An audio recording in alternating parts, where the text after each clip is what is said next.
Morning has come, arise and greet the day.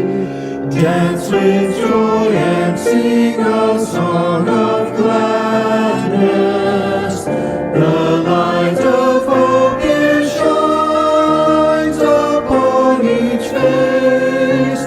May it bring faith to guide our journey home.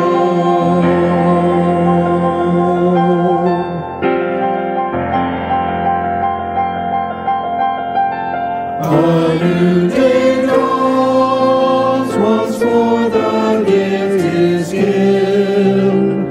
Wonder fills this moment shared together.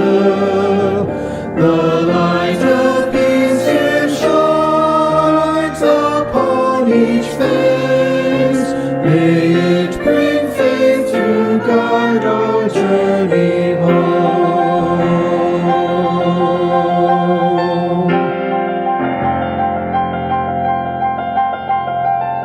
Open our eyes to see that life abounds. Open hearts to welcome it among us. The light of love here shines upon each face.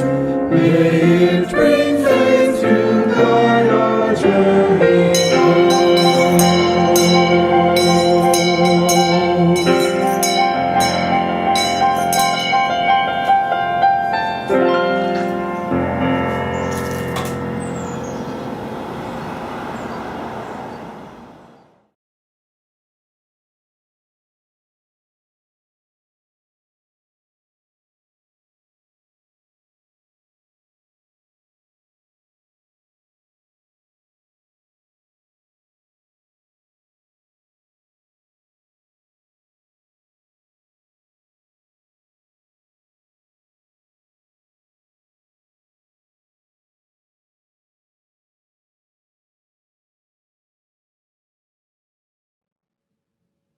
Good morning and welcome to Live Oak Unitarian Universalist Church. I'm so glad that we could all gather together this morning. If this is your first time to be with us, I invite you after the service to go to liveoakuu.org. You'll find a lot of information about our church, but for the immediate need, you will see a link that says just for visitors. And if you click on that right after the service, there's going to be a couple of members of our church who will be in a Zoom room, and you can meet with them, ask them any questions that you might have about Live Oak, and give us a little bit of time to get to know you. It's tradition in Unitarian Universalist congregations all around the world to light a chalice at the beginning of our worship services and our other gatherings. Ever since we have been meeting online, we have done this where we each are lighting a chalice or a candle or even a metaphorical one in our own homes, and then sharing that as you're about to see in the chat. So I now invite everyone to come together as we light our chalices together.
Good morning. I'm Carrie Krause, the Director of Lifespan Faith Development at Live Oak.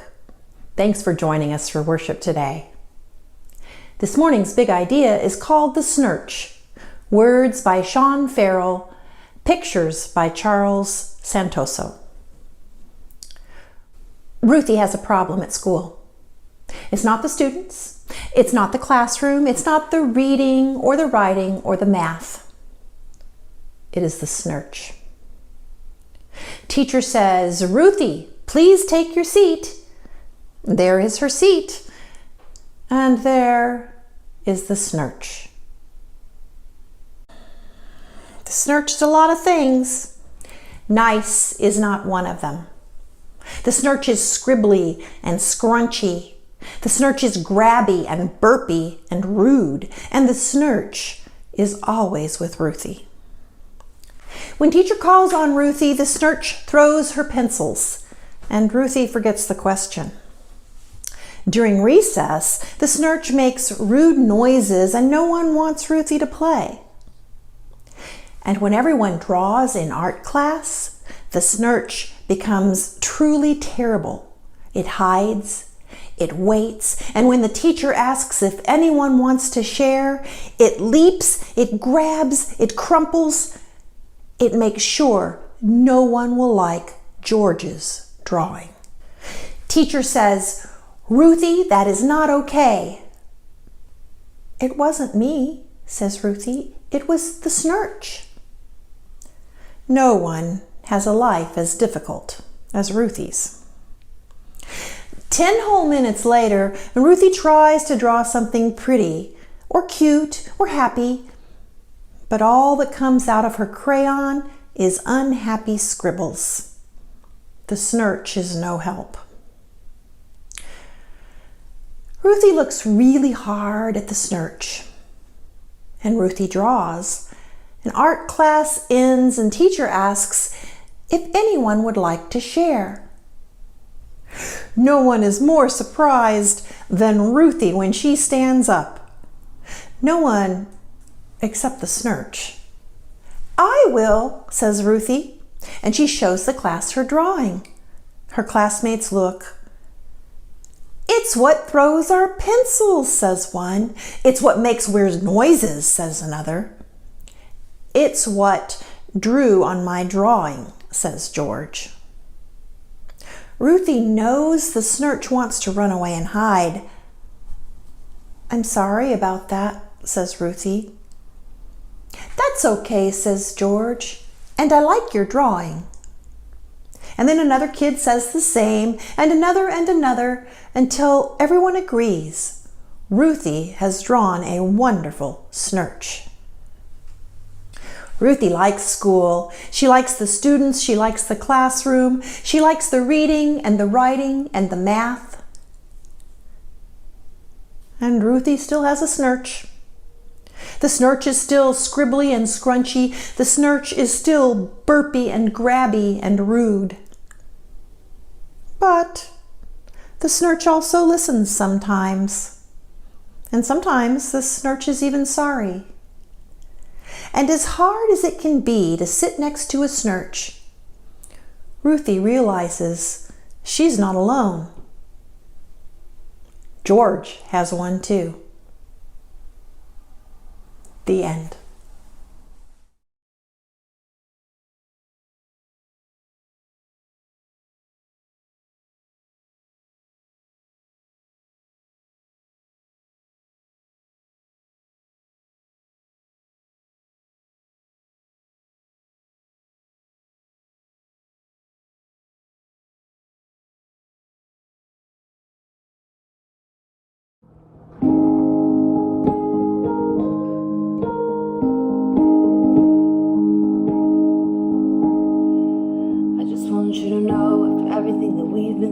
I just want you to know that I still love you. I still love you.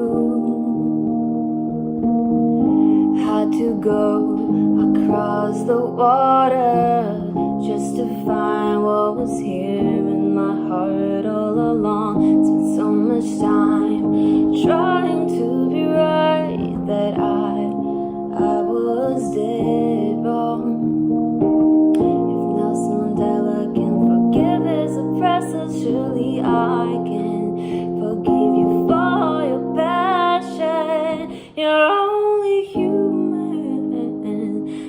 shake free this gravity of resentment and fly higher, only human.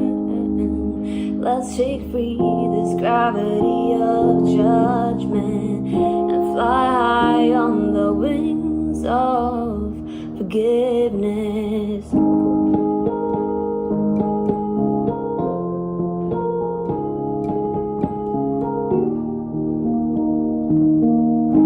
Had to run to the arms of curiosity just to find what was here in my life all along. I have found that the art of simplicity simply means making peace with your complexity. If Gandhi can forgive persecution, surely you can forgive me for being so petty. I'm only human. Let's shake free this gravity of resentment and fly higher, only human. Let's shake free this gravity of judgment and fly high on the wings of forgiveness. And I've searched for romance, flowers, and affection. What I found is a lesson of what love really is. I found the game of love is not about how much you can take in. Fact, authentic love is about how much you can give.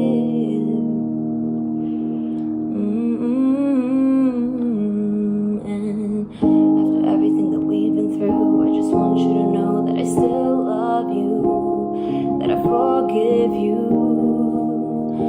And I wanna let you know how much you changed my life. I wanna let you know you taught me how to fly. And I wrote a song to tell you this. I'm better cause you taught me how to give.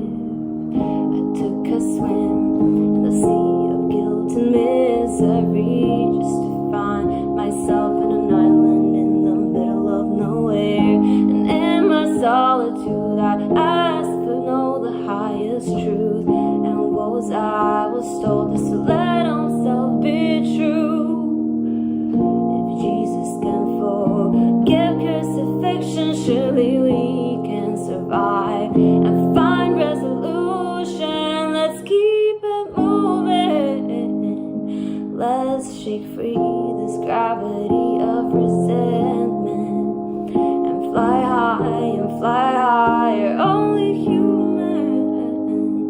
Let's shake free this gravity of judgment and fly high, let's keep it moving.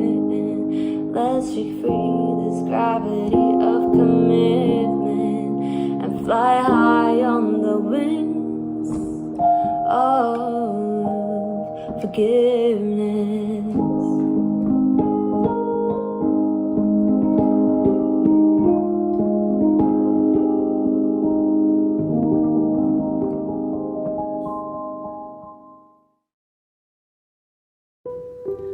Of the 7 deadly sins, anger is possibly the most fun.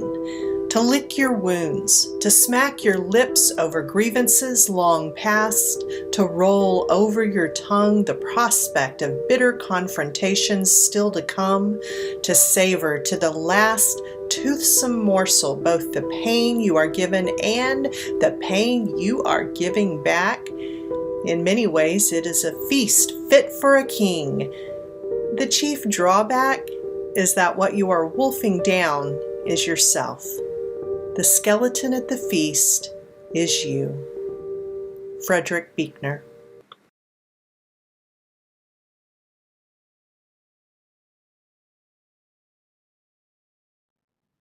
A samurai traveled a great distance to meet a Zen master.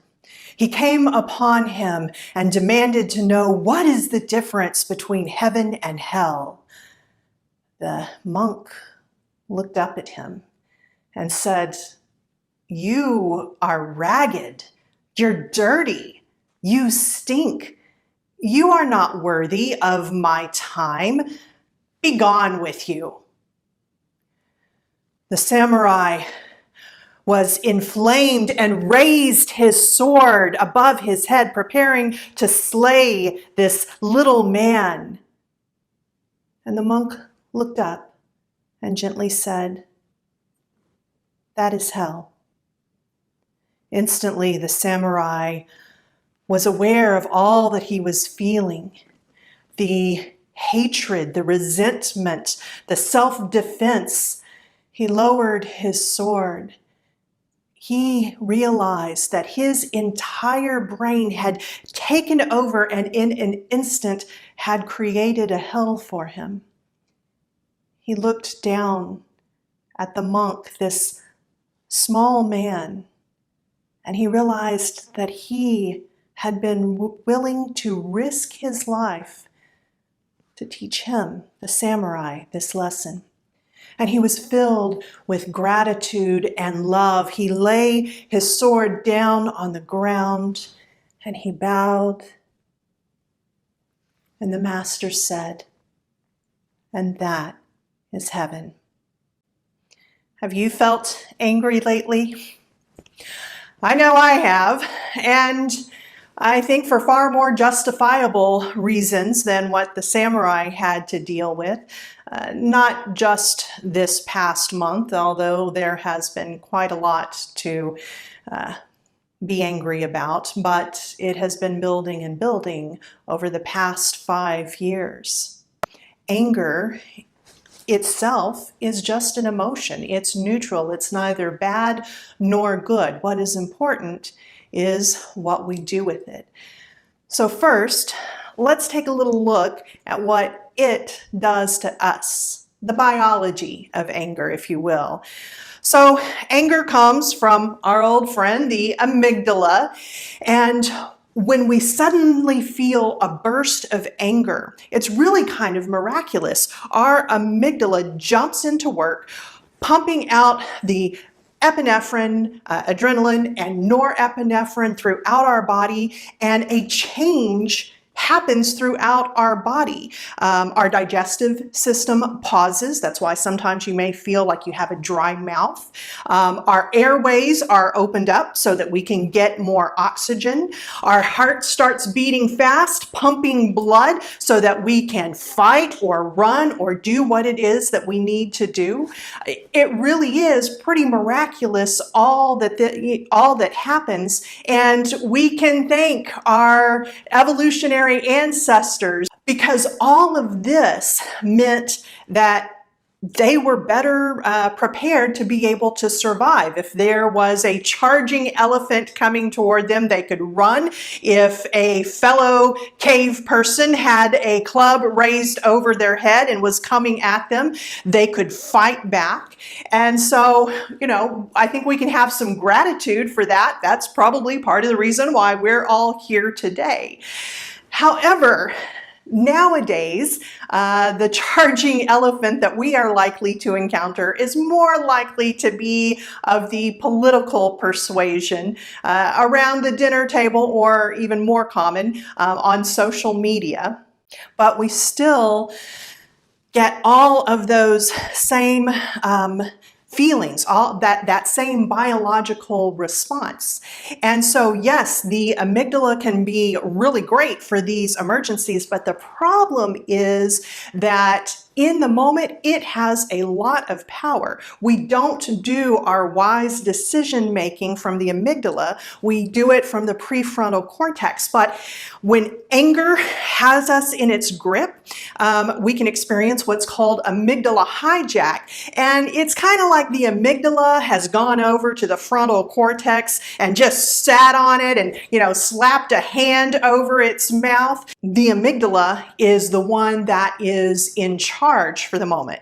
When the amygdala is in charge, we're simply not doing our best thinking, because that's what's done up there in those front lobes. And I imagine, if we're being at all honest, we all know that because we've all had that experience where our brain is just short-circuited because the amygdala is in charge. Mine, I've shared this one before, is, if I'm trying to put my hand through a sleeve that is inside out and I get trapped, boy, I sure get stupid. I mean, like in the instant, I know that shirt wants to kill me. And it's a good thing I'm not too strong, or I would probably have a whole lot of ripped up shirts and robes by now. Our brains also need to first have a bit of a pause so that our frontal cortex has the opportunity to overcome the amygdala and take control. And it's okay to take those pauses. I remember back, I was probably in middle school. I can't remember what I did, but it must have been pretty bad because my dad, who was usually a pretty calm person, just was furious with me. And I very clearly remember him saying to me, "I am not going to punish you right now because I am too angry. I am not in control of myself. But an hour from now, we're going to meet back here." Yes, that was one of the worst hours of my life. To my dad's credit, he realized that, and when we did come back together an hour later, we talked all about what I had done wrong, and I'm sure his disappointment in me, but he also said that he knew that I had been punished enough. Now, yes, I don't remember what the terrible thing was that I did, but boy, the lesson of what he did about himself, that has stuck with me. He knew that he was not doing his best thinking, and so he took a pause and he let me know that that was what he was doing and why he was doing that. And that's something that all of us can do when we are in the moment. Taking a moment, or what I think of as a holy pause, enables us to be able to ask ourselves some questions and move into reasoning. Some questions that are probably helpful for us to ask, first of all, is, what am I actually feeling? Sure, we absolutely know that we are feeling anger, but usually anger doesn't show up alone. In fact, anger can cover other feelings that, our amygdala may not quite have touched on yet. See, the amygdala gets to work when we sense a threat. And it's not necessarily an obvious threat, right? It's not necessarily that charging elephant or the cave person with the club. It can be embarrassment. It can be sadness. It can be a fear for ourselves, but also a fear of losing something, not being able to do something that we want to do, a fear of being dominated. So there's all these different emotions that can be kind of hiding underneath our anger. And when we take that holy pause, first of all, I think that it's actually really valuable to be able to say out loud, "I am mad," and start sorting through, what are those different things that I am feeling and why am I feeling this? Because sometimes, like me and my sleeve, right, it's not for a logical reason.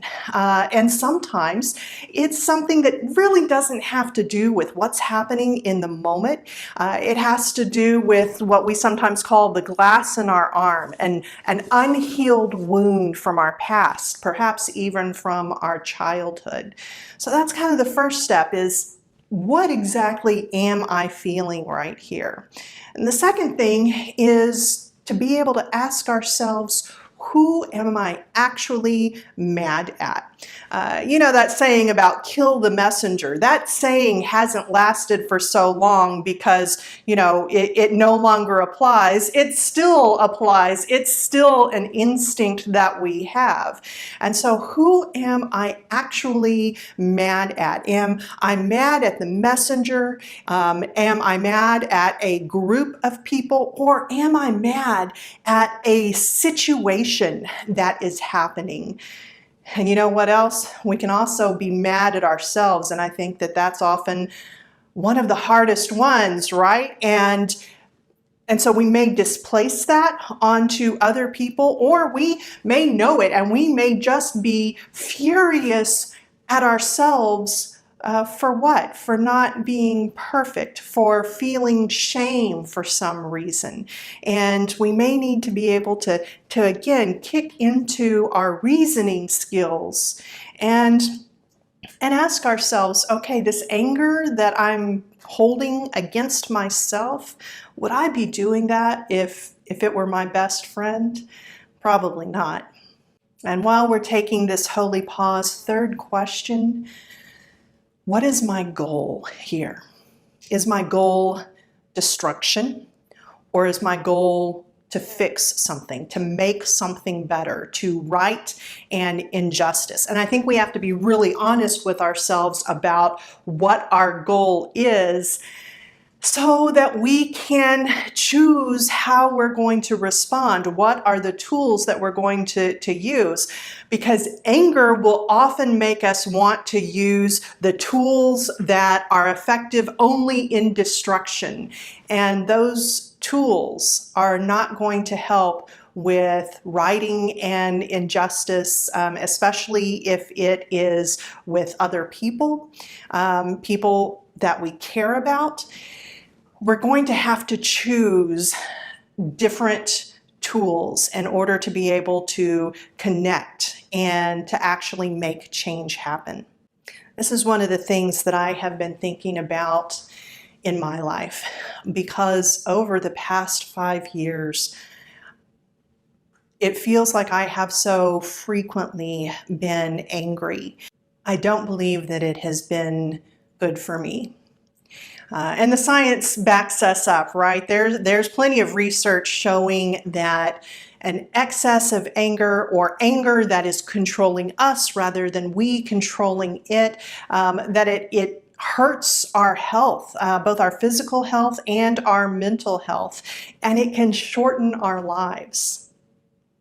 I remember some years ago, a friend of mine and colleague, the Reverend Dr. Nate Walker, he had decided he needed to make a change in his life. And he said that the reason he needed to was because his face hurt. What he meant by that was that he was so used to charging into situations as an activist, you know, with outrage and with his face like this. And he started realizing that it hurt. It didn't feel good, and he needed to make a change for him. One of the things that he did, he wound up, because of this, writing a book that I recommend to you. I think it's a great book, especially for right now. It's called Cultivating Empathy: The Worth and Dignity of Every Person Without Exception. That's kind of a challenge, isn't it? In his book, he writes, I once believed that it was powerful to condemn wrongdoers. I believed it right to tear down another's unexamined assumptions and to vaporize those whose presence was not worthy of my attention. I believed that others were the cause of my aggression. Others were to blame for my feelings of despair, disappointment, and righteous indignation. Rather than anger serving as a signal that something was wrong, anger became the solution to all my problems. It felt good to fuel the addiction of righteousness. I was doing justice. I was doing justice, all while being an ass. I used to believe that being feared was powerful. I used to believe it was my duty to free the oppressed, But when I react with righteous anger, I become the oppressor. As Thich Nhat Hanh, a Zen Buddhist, once said, I came to set the prisoner free, only to realize the prisoner was me. I'm tired. These last 5 years, I have been turning so often to outrage. And it's absolutely justifiable. I'm not denying that. But I'm tired, and I don't feel that the outcomes that I'm getting are worth the price that I'm paying. And so I want to try and find a new way. I know that there are other people, other teachers who do justice, who are able to do powerful things in their own lives without relying on the cheap fuel of anger. And I want to learn from them.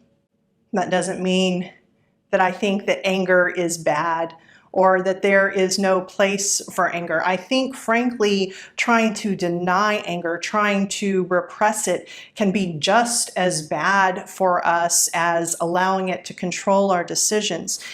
Nate also says this. He says, there must be room for anger.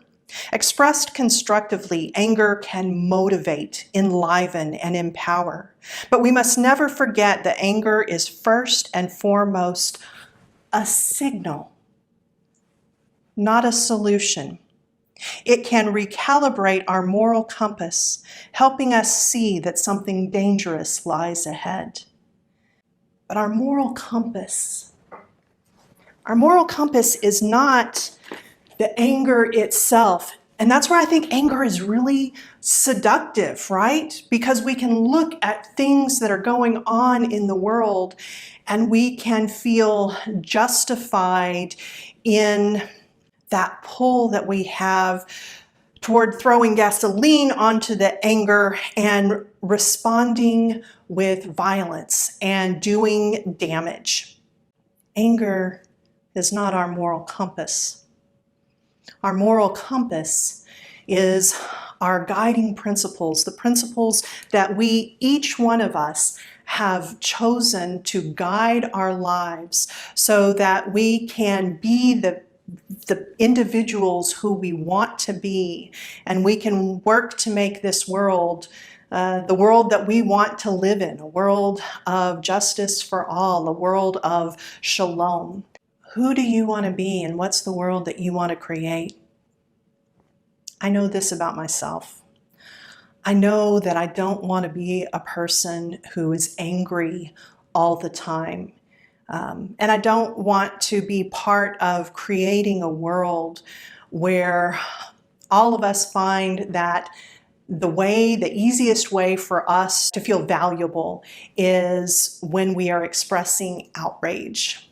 Sometimes we're going to want to do that because we will have accessed our best thinking. And from our guiding principles, we'll be able to choose that as one of many different choices. In this situation, I feel that what is called for is for me to take to the streets and vent my outrage with others who share my feelings. But in that case, it will be still working from that prefrontal cortex and making decisions based in our moral compass. Anger can be very useful. As Nate says, it is a signal. It can alert us to danger ahead. It can stir us to take action. But that's when we are in control, when anger is in control of us. That, as the samurai learned, is hell. I want to learn a different way. I want to learn how to work hard for justice while living a life that is a little closer to heaven.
Thank you for joining us this morning. Your presence helped make this time a holy time, a sacred time.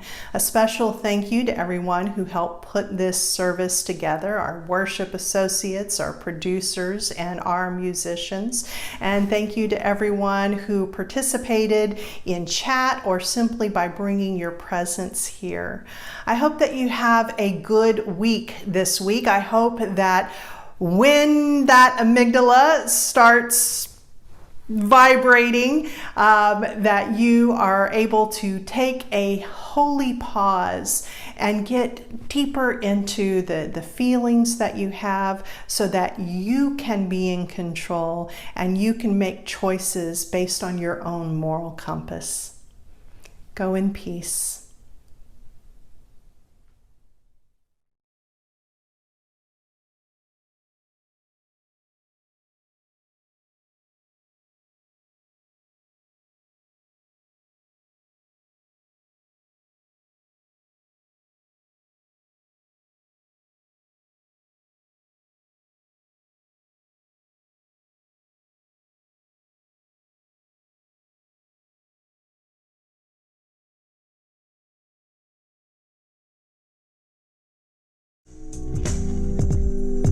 Soon the day will arise when we will be together, and no longer will we live in fear. And the children will smile without wondering whether on that day thunder clouds will appear. Wait and see what a world there can be if we share, if we care, you and me. Wait and see